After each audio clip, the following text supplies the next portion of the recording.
तो काफी लंबे समय से स्कॉर्पियो एन के लॉन्च होने की बातें मार्केट में आ रही थी और अब थोड़े दिन पहले महिंद्रा ने खुद ने अपने टीजर्स में क्लियर कर दिया है कि वो the big daddy of all the SUVs के नाम से स्कॉर्पियो एन को मार्केट में लेके आ रहे हैं।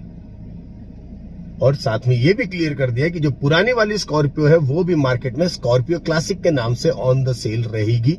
तो मतलब जो पुराने कस्टमर्स हैं जिनको अपनी पुरानी स्कॉर्पियो से बहुत ज्यादा प्यार है उनको भी चिंता करने की जरूरत नहीं है, और जो नए स्कॉर्पियो को लेने के लिए बहुत ज्यादा उत्तेजित थे, उत्साहित थे, उनका इंतजार भी खत्म होने वाला है। एक लंबे समय के बाद मार्केट में स्कॉर्पियो एन लॉन्च होने वाली है। नमस्कार दोस्तों, मेरा नाम है कुशल और आप लोग देख रहे हैं केपी मोटरहेड चैनल, जहां पे हम लोग नई गाड़ियों के बारे में सारी डिटेल्स में बात करते रहते हैं। अगर आप लोग इस चैनल पे नए हैं तो प्लीज आपसे हाथ जोड़ के निवेदन है कि जो नीचे दिया गया सब्सक्राइब बटन है उसे प्लीज प्रेस कर लीजिए, ताकि आप लोगों को मेरी लेटेस्ट वीडियोस आप लोगों को टाइम से टाइम मिलती रहे। तो चलिए शुरू करते हैं अपनी आज की वीडियो।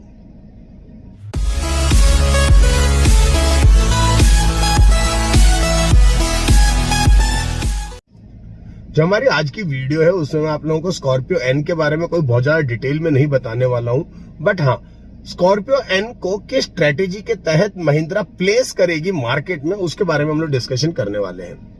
बहुत लंबे टाइम से मैं महिंद्रा को फॉलो कर रहा हूं और महिंद्रा पे एक चीज कॉमनली देख रहा हूं कि महिंद्रा धीरे धीरे करके हर एक मार्केट को कैप्चर करने की कोशिश करती है, और दो प्राइस टैग के मार्केट ऐसे हैं जहां पे वो कैप्चर नहीं कर पा रही थी।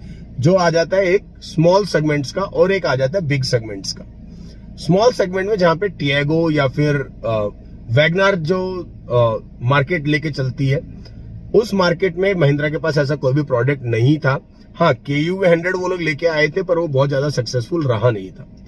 ऐसे ही जो बड़ी गाड़ियों का मार्केट है, जहां पे एंडेवर, फॉर्च्यूनर या क्या कहते हैं टाटा हेक्सा जैसी गाड़ियां आ जाती हैं, वहां पे महिंद्रा के पास कोई भी प्रोडक्ट नहीं था। उस प्राइस रेंज में भी महिंद्रा ने अल्टूरस G4 के नाम से व्हीकल लॉन्च किया था, बट वो भी कोई बहुत ज्यादा सक्सेसफुल व्हीकल रहा नहीं था। तो अब महिंद्रा को क्या करना चाहिए, कैसे करना चाहिए, या महिंद्रा क्या कर रहा है, कैसे कर रहा है, उसके बारे में हम लोग आज की वीडियो में डिस्कशन करेंगे। महिंद्रा के पास महिंद्रा बुलेरो से लेके स्कॉर्पियो क्लासिक, जिसको अभी लोग थोड़े दिनों में लॉन्च करने वाले हैं, स्कॉर्पियो क्लासिक सेम मॉडल रहेगा पुराना, और फिर हमारे पास आ जाता है XUV 700, XUV 300 और अल्टूरस G4 जैसे व्हीकल्स थे। अब इस लाइनअप में क्या हो रहा था कि बुलेरो एक मतलब बहुत सक्सेसफुल प्रोडक्ट रहा है महिंद्रा की तरफ से।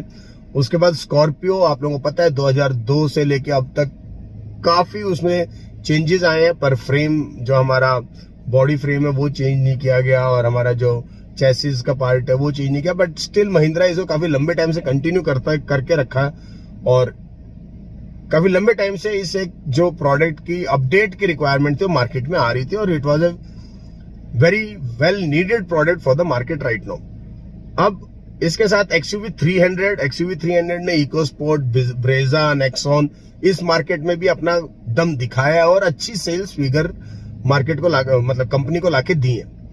XUV 700 आपको पता ही है, बम्पर प्रोडक्ट रहा है, जहां पे XUV 500 को रिप्लेस करके XUV 700 को लाया गया था। इन लोगों ने हैरियर और सफारी दोनों की जो मार्केट है उसमें कैप्चर करने की कोशिश की, और अच्छा ही रेस्पॉन्स मिला महिंद्रा को XUV 700 की तरफ से।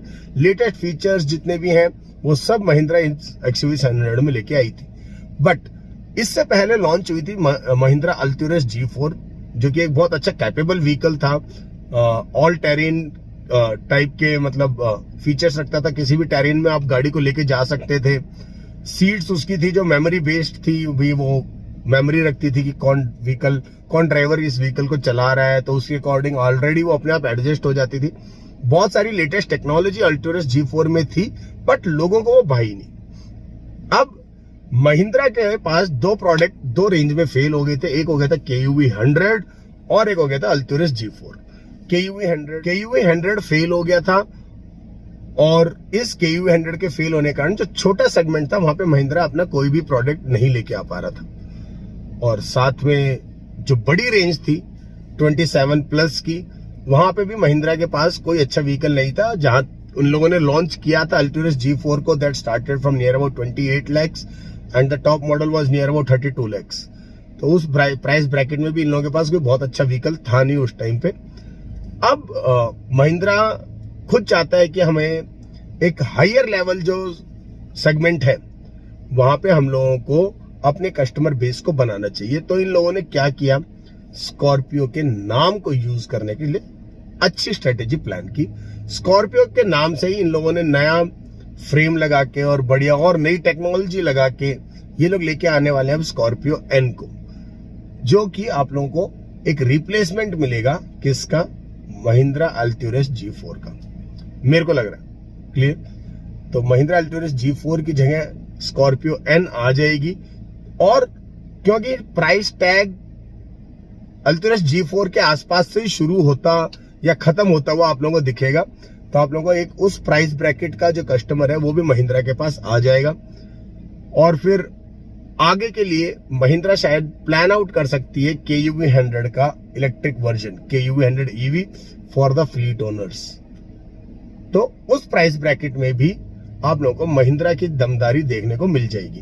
तो महिंद्रा धीरे धीरे करके सारे मार्केट में अपने अच्छे टेस्टेड और रिफाइंड व्हीकल्स लाने की कोशिश कर रहे हैं। महिंद्रा की जो बात है वो आप लोगों को यहाँ पे समझ में आ जानी चाहिए कि महिंद्रा अपनी गाड़ी में सिर्फ ना सेफ्टी देते हुए साथ में आप लोगों को अच्छी टेक्नोलॉजी भी लेके आ रहा है। अब जो इंडियन ऑटो मार्केट है वहां पे आप लोग ये समझ सकते हैं, जो वेस्ट कल्चर से जो इन्फ्लुएंस्ड कंपनियां हैं वो धीरे धीरे एग्जिट कर रही हैं। जैसे कि फोर्ड का एग्जिट हुआ, फोर्ड के एग्जिट होने के उनके खुद के बहुत सारे फेलियर्स थे, बहुत सारे कारण थे जो कस्टमर को रुझा नहीं पाए। हालांकि जो अब भी फोर्ड यूज करते हैं वो फोर्ड की क्वालिटी को समझ पा रहे हैं और वो लोग जानते हैं कि फोर्ड के व्हीकल्स में क्या अच्छी कैपेबिलिटी थी। बट स्टिल जहां पे मार्केट एक अलग पेस पे चल रहा है तो आप मार्केट के पेस से अलग होके चल नहीं सकते, और इसीलिए फोर्ड के फेलियर की बहुत सारी कहानियां थी जो फोर्ड खुद कभी रिकॉग्नाइज कर पाए तो बहुत अच्छी बात है। और अब हाँ, फोर्ड सिर्फ अपने जो बिजनेस स्ट्रेटेजीज हैं या जो बिजनेस प्लानिंग है उन्हीं को इंडिया में रख रहा है। शायद वो ईवी मार्केट में भी इंडिया में नहीं आएगा, बट स्टिल चलो वो सब बातें अलग है, उनको बारे में डिस्कशन करना हमारा इस वीडियो का मकसद नहीं है। इस वीडियो का मकसद है कि इंडियन ऑटोमोबाइल इंडस्ट्री में टाटा और महिंद्रा जैसी अच्छी कंपनियां मार्केट में आ रही हैं। टाटा और महिंद्रा दोनों ने सेफ्टी के मामले में सबसे top notch products Indian market में इंडियन कस्टमर्स को दिए। तो इससे क्लियर हो जाता है ये बात कि जो इंडियन कंपनियां हैं वो भी सेफ्टी की तरफ अच्छे से ध्यान दे रही हैं। और साथ में जो महिंद्रा ने सबसे हट के काम किया है वो है नई लेटेस्ट टेक्नोलॉजीज अपने व्हीकल्स में इंटीग्रेट करने की कोशिश, और काफी रिफाइनमेंट लेवल अच्छा उन लोगों ने मेंटेन किया है। XUV 700 में बहुत ज्यादा लोगों को प्रॉब्लम्स नहीं आई है। टाटा जहां पे गलतियां कर रहा है वहां पे महिंद्रा अपने आप को ऑलरेडी सुधार के चल रहा है। टाटा ने नेक्सॉन EV जब लॉन्च की तब नेक्सॉन EV में बहुत सारी प्रॉब्लम्स आई थी। धीरे धीरे इन लोगों ने कस्टमर्स को as a testing agent use किया, इनके व्हीकल्स यूज हुए और व्हीकल्स में जो जो प्रॉब्लम्स आई टाटा धीरे धीरे उनको रेक्टिफाई कर रहा है। और शायद आने वाले 4-5 साल में ये लोग बहुत रिफाइंड व्हीकल्स इंडियन मार्केट में लेके आएंगे। बट महिंद्रा वहीं पे खुद की अच्छी R&D पे पैसे लगाने के बाद ये सोच रहा है कि हम लोगों को कस्टमर्स को अच्छे प्रोडक्ट देने चाहिए।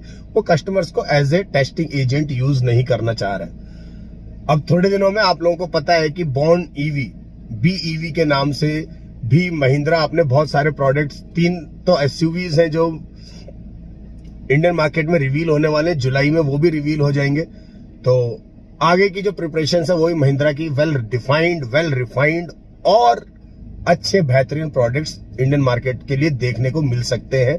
जहां पे आप लोगों को XUV 300 भी EV में मिल सकती है, KUV 100 भी EV में मिल सकती है। तो छोटे से लेके बड़े कस्टमर तक सबका ध्यान शायद महिंद्रा आने वाले टाइम में रखने वाली है। तो इस वीडियो में आज में बस इतना ही, जहां पे मैंने आप लोगों को थोड़ा सा फ्यूचर प्रेडिक्शन करके बताया कि महिंद्रा कैसे वर्कआउट करने वाला है अपने नियर अबाउट फ्यूचर में for the Indian customers in the Indian automobile industry. आप लोगों की वीडियो कैसे लगी मेरे को प्लीज लाइक या डिसलाइक करके जरूर बताइएगा। साथ में कमेंट बॉक्स में बताइए कि आप लोगों को और क्या कुछ इन्फॉर्मेशन चाहिए, वो भी मैं आप लोगों को प्रोवाइड करने की कोशिश करूंगा। वीडियो के एंड में एक छोटा सा मैसेज एज यूजुअल, अगर आप लोग गाड़ी चला रहे तो सीट बेल्ट पहनिए, अगर आप लोग बाइक चला रहे तो हेलमेट पहनिए। हमेशा याद रखिए कि आप लोगों के घर में आप लोगों का कोई यारा कोई प्यारा आप लोगों का इंतजार कर रहा है। जय हिंद, जय भारत, धन्यवाद।